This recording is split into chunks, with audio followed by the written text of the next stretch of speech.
What do you think, Richard, about the risk of Chinese dumping of consumer products in Europe?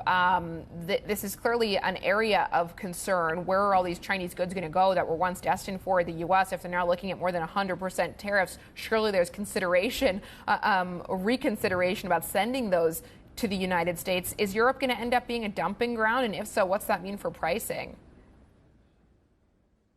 Sure, that is a risk, and that was sort of quite widely talked about in the press at the weekend. So the likes of Shein and Temu, I guess there is a risk that they choose to divert exports, direct exports over to Europe away from US, and that pressures pricing, particularly for discount retailers and retailers at the lower end, the likes of Primark.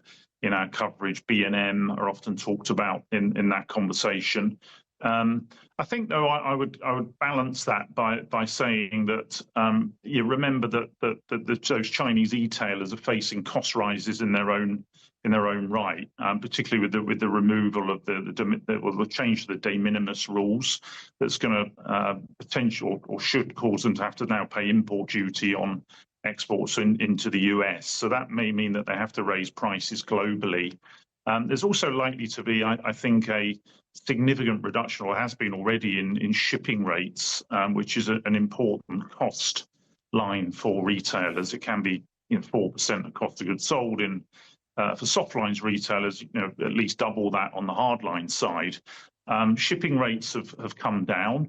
And that, along with a whole bunch of other factors like excess capacity, weak global buy, lower oil prices, and importantly, a weaker dollar against both the euro and, to a lesser extent, the pound. That's all actually creating a very benign sourcing outlook for retailers from Asia, ex tariffs. So that's looking good for gross margins. That's going to give them potentially gross margin resilience and also a lot of flexibility to negotiate better terms with their Asia suppliers.